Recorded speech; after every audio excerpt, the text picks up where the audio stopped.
We finished restoring your 1973 Nishijin Model B Pachinko machine, and this quick start guide will show you how to set it up and play.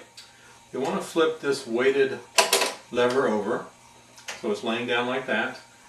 Then you have this metal part here, and you got this long one here with a notch in it. Now you're going to want to push this over until it engages with that notch. Okay, now it's locked. It has locked these two white levers, so as you pour balls in the machine, they'll roll over here into your jackpot assembly. If it's unlocked, and you just pull down to unlock it, when you pour balls through, they will drain out. You can see the white levers there, and they'll drain down this chute. We'll lock that. This white part here with this little metal on it, right behind this wire, you could squeeze, and you could squeeze that metal part and then pull this up and out if you ever needed to get inside of the two tracks to clean any debris that's in there. Now, the most common problem with Pachinko machines is when your one ball seesaw is in the wrong position. That is the white rectangular part right back here behind my finger. It has two Pachinko balls in it, and it pivots like a seesaw. Right now it's in the down position. That is the wrong position. If you get a jackpot, it won't pay out, and balls will back up in your machine, and they're hard to clear out the jam. So you want to make sure it's always in the correct position.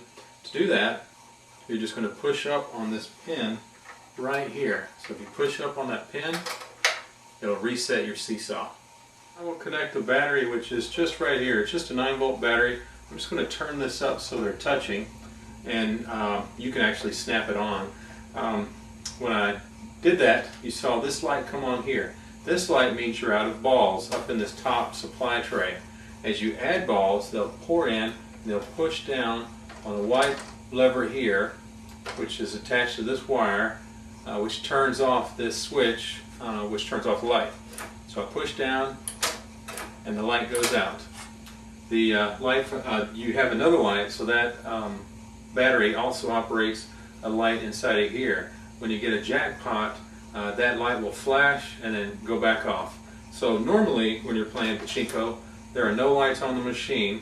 You'll see one flash when you get jackpot, or this one come on when you need to reload the machine with balls. The switch for this light bulb is right over here. So there's an arm, much like there is for this switch, and a lever. So on the front of the machine, here is the lens where you'll have a light come on and tells you to refill the machine. It looks like there should be a couple lights over here, and on some models of the Nishijin Bs there are, but for yours there isn't. It's solid wood back behind there, so there's no lights here. You can play your machine without a battery. It works off completely off of gravity, so you don't need a battery or electricity to play. It's only for the lights. So if you don't see the light up in the top corner, you also have another way of telling you need to refill the ball back supply tray with balls. It's this little red, white, and blue sign. If it ever drops down, what will happen is it'll drop down and it'll block the flow of balls from your play tray into your shooter assembly. So as you're flipping, if all of a sudden, wow, I see a lot of balls here, but they're not shooting, you may notice this sign and go, oh, I need to refill. As you refill with balls, the sign will move out of the way, and it'll let the balls flow from here into your shooter assembly. All up front, we'll go ahead and add a few balls to the play tray. Now we'll add some balls to the supply tray. They'll roll down this track. These two white levers will actually, they step down the balls, so the balls may be 2 to 3. They may be on top of each other, so you may have 2 high. These kind of bring it down to 1 high, so it can enter into this turn and then make it across the lower track into your jackpot assembly.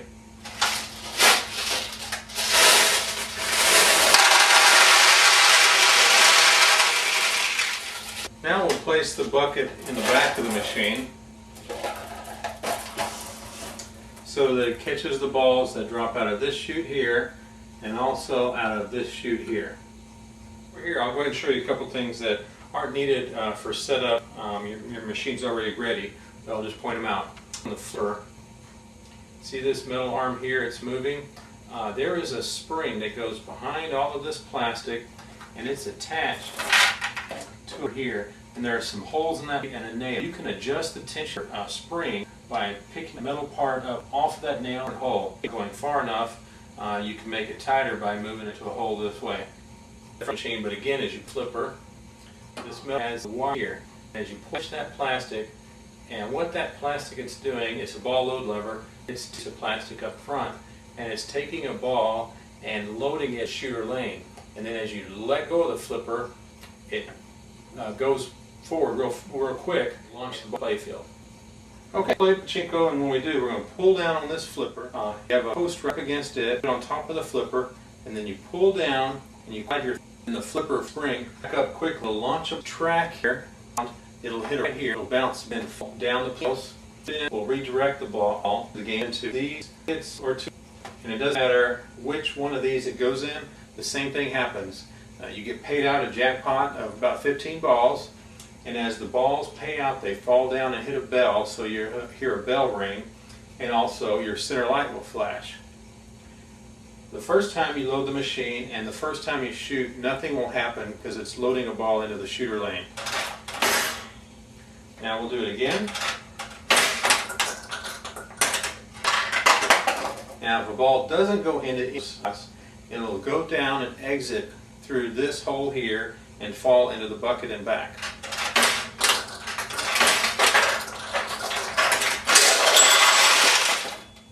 Okay, we had one ball go into this pocket here, and we heard the bell. The balls fell down, came out to this tray, and on these here are tulips, and they're either open, as some of these are now, and when a ball goes in, they close. And this one here, it's closed, and a ball goes in open. At the top is slightly different. It's open, and when a ball goes in, it'll close immediately. Here, we'll also see the main attraction here. Probably what happens is if you get a ball in here, and some of these are closed, the ball will open up different ones. Like if it goes down this side, it'll probably open here. This side, probably down the middle, it'll probably open up these. We'll take a look at that. Right now.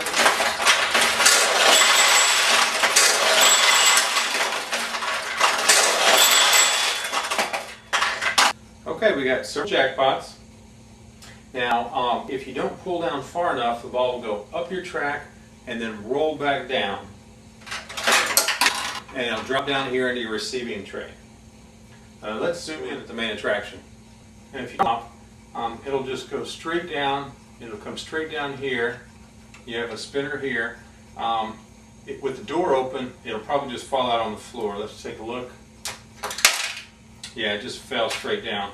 So I'll bypass that, and I'm going to drop a ball right in the... Okay, and that's of these, as predicted. You can gently push up on these. You want to break them. If we get a ball to come down, let's say. These two open. Now we'll do the other side.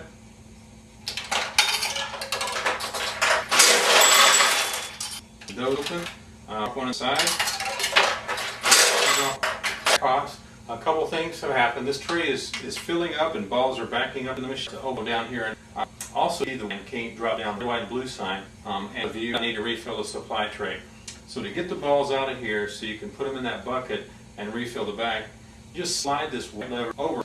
If you have a ball may jam, take your finger and to loosen them. You may even have to flip down on your flipper. You're doing this and this level from. Sometimes you may need assembly. Maybe there's carpet fuzz, put size, and it's up. First you have to open this chrome door around the field as a planet, and then we'll open this big door. You don't have to, in fact, they didn't ship it because they were from casinos, and they wouldn't want machines that are not mounted on the wall, and then you can access what you need to do. Right up, popped open the door. We'll swing that open. Then to open the play tray, and of course you want to make sure you've emptied all the balls out first so they don't fall everywhere. There is a lever right here at the corner. What you're going to do is you're going to push down on that and then pull this door open. So I'm going to push to release, and I can swing that door open. On the back of the door you have your shooter assembly, and let's zoom in and take a look. Okay, here's the shooter lane, and you can see a ball sitting in there. So as I pull back on the flipper, there's a piston there with a spring on it, and that's what launches the ball in the play field. I'll go ahead and just pick that up, get that out of the way. Now the shooter assembly, Another thing. So as I'm pulling down on the flipper, you can see a clear piece of plastic here moving. That's a ball load. There's an arm here with a metal weight on it. It would move that lever as well. So I'll do it manually. Pull down, let go, and it pops the ball in my hand. It'll be popping it into the shooter lane.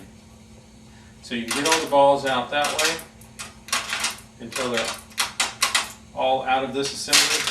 Or you could pinch a couple tabs here on the end and then swing it open, and now you have access to get inside of here and clean anything out. You just snap it back closed, and now when we close the play tray door, this wire right here, this wire controls that weight sign, and that wire needs to ride up over this wire.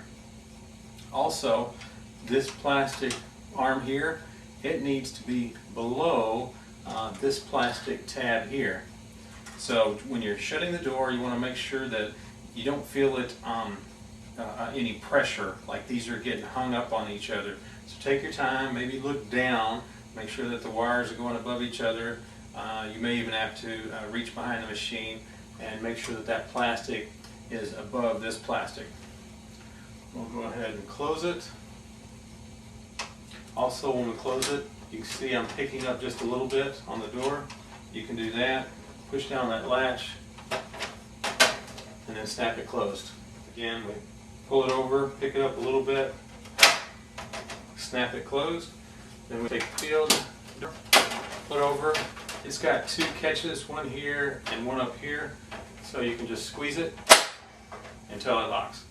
Now to empty the balls out of your machine, we're just going to push down the balls, a few right here, and you need to get those out. You can just take this long pickup on it